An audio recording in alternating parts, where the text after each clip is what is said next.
Pattern Direct Seller, and oh my hi, happy Monday. It is Make Money Monday, just a few short days before Christmas.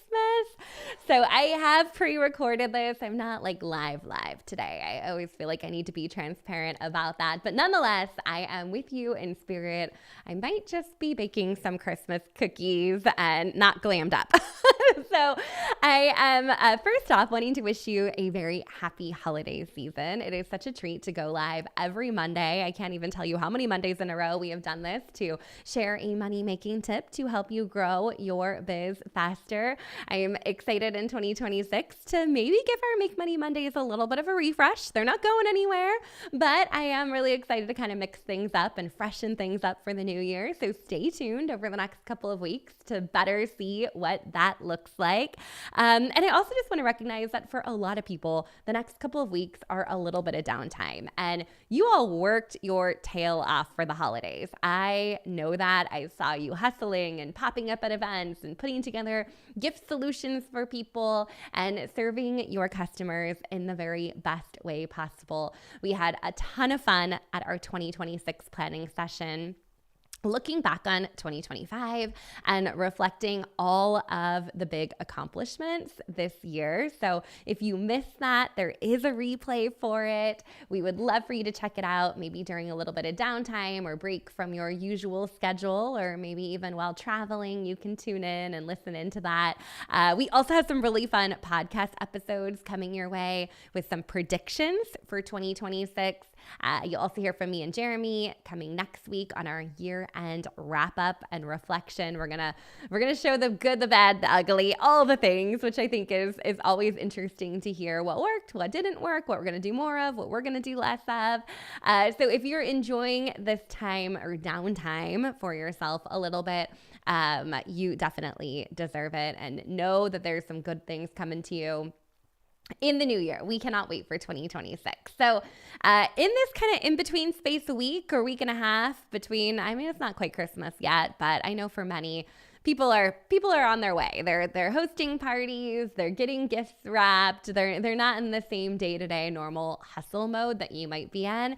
So I thought it would be helpful just to kind of drop a couple ideas your way as you start thinking about people that shopped with you in December and encouraging them to come back for more in January. So knowing that January is a J month, and sometimes our J months are a little slower than the rest of the months, it's always good to have a couple things lined up or ready or on your calendar to feel good and confident about January. Actually, last week's Make Money Monday was all about January and different ideas to try. So as you're thinking about specifically those people that you know bought gifts over the holidays, or maybe purchased something on a Black Friday sale, I would first off look at your customer list, right? Pull that data so you know who they are, and if there's some names that don't look super familiar in there that might not be your regular customers, we want to really extra love them up and focus on our follow-up with those people over the next couple of months. This isn't just like a one and done, right? When we think about delivering exceptional customer service, it's not just, they purchase, transaction done, complete. It's how do we really nurture that relationship and get them coming back for more. So a couple of things, if you haven't done this already, to catch up on. First off, we want to make sure that their gift arrived or their product arrived that they purchased in December. So that would be the first text is, or Facebook message or wherever you're hanging out with them, checking in, making sure everything arrived as expected, wishing you and your family a happy holidays. Okay, so maybe your next text is, okay, I have to ask, did you keep that for yourself or did you gift it? So if you don't know, and if they did gift it, you can always say, how did they like it? Or did they enjoy unwrapping it? Or did they need any tips on how to use it, right? That would be a great follow-up message. Or if you kept it for yourself, have you had a chance to try it? Do you have any questions for me? So I would keep that on your radar. And depending upon what you have lined up for January, you may want to give them an excuse to come back for more, right? So you may say something like, okay, well, now that you grabbed that as a gift, you got to check this out. At the beginning of January, I am doing XYZ. It could be a New Year's kickoff. It could be a new catalog drop. It could be, I know a lot of companies are doing clean eating or clean beauty challenges, things like that to really engage people in the new year. Extend them an invite. Hey, I'd love for you to check this out next month. Oh, can I give you an invite, right? Would you like to take a peek? Another angle that you could try to bring them back in January is to say, hey, I just am appreciating all of my December customers so much.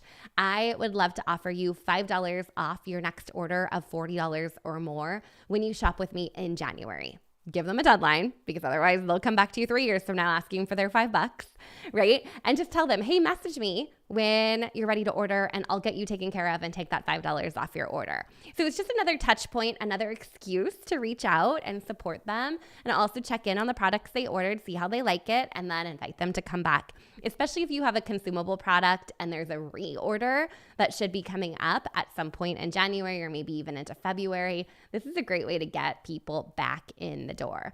So think about your follow-up, and I think as you think about that, I would think about your entire customer journey from the time they purchase with you, from the time they come back and make another purchase. What are you talking to them about and when? I know somebody the other day, we were chatting and they were like, oh, like how many times is too many to follow up, right?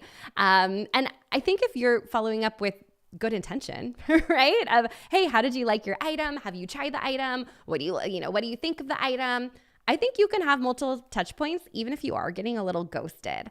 I would definitely try a mix of messages on social, messages over text. Make sure you're keeping it short and sweet, ending in a question, so it's prompting a response. If you don't see anything back from the text, then maybe send a voice message. See if you get a response that way. If you don't get a response from the voice message, okay, maybe you send a quick little video. Hey, Becky here, checking in. How did you like your product, right? So that might be the next step to take. And then if people have really ghosted you multiple times after ordering, I think I would send one final message. Something like this, like, hey, I don't want to keep bothering you, but I really wanted your feedback on product. Tell me, hey, I've been busy, but I love it. Thank you so much. B, I haven't had a chance to try it. Or C, it wasn't really what I was expecting, right? And so you're giving them a really quickie way to respond back, A, B, or C. So then do I keep following up? Do I keep checking back in? Or do I kind of let this sit and maybe give it a little bit of time before coming back to that customer? Of course, hopefully you're showing up on social, you're sending out emails, you're sending out text messages. So they're hearing from you in lots of different ways. But this is a great way to really lean into that personal follow-up that y'all are so good at. So those are a couple of quick tips just to kind of bring people back, bring those gift buyers back to you in January. Of course, if they loved it, ask if you can just screenshot their response and share that as a testimonial. That's social content right there for you. Somebody the other day sent me a message about how much they're loving the Academy. Oh my gosh, you're so sweet. I so appreciate that message. Are you okay if I just screenshot that and share that as a testimonial on our website? People are like, sure. Go for it, right? So that's a great way to re-engage people, reconnect with them. And then, of course, right, you want to keep serving them. So think about what product might be the next product that they purchase. If you can anticipate what that need is going to be next, then you're in front of it and you're taking good care of them. I think oftentimes we worry that we're bugging people, we're being annoying or whatever, but the reality is this is what good customer service is. It's checking back in with people, it's serving them, it's staying in touch with them. So the last thing that I might leave you with, and I think I might have mentioned this somewhere at some point, I can't remember if it was Make Money Monday or not, is this is a great time of year just to share your gratitude. So even if it's not time for a follow-up message to check it off your list after that order, this is a great time to just send a quick message and say, hey, I just really appreciate how you supported my business this year. I am wishing you and your family a Merry Christmas. If you can send off a couple voice messages like that, it is going to go oh so far. So with that said, I'm going to wrap things up over here. Happy Monday. I hope you have a great week. I hope you are enjoying some time off, some time with family. I hope you're eating good food. I hope you're getting spoiled with all the things that you've ever wanted. I can't wait to be back here with you next week for our last Make Money Monday of 2025. All right. I will see you same time, same place.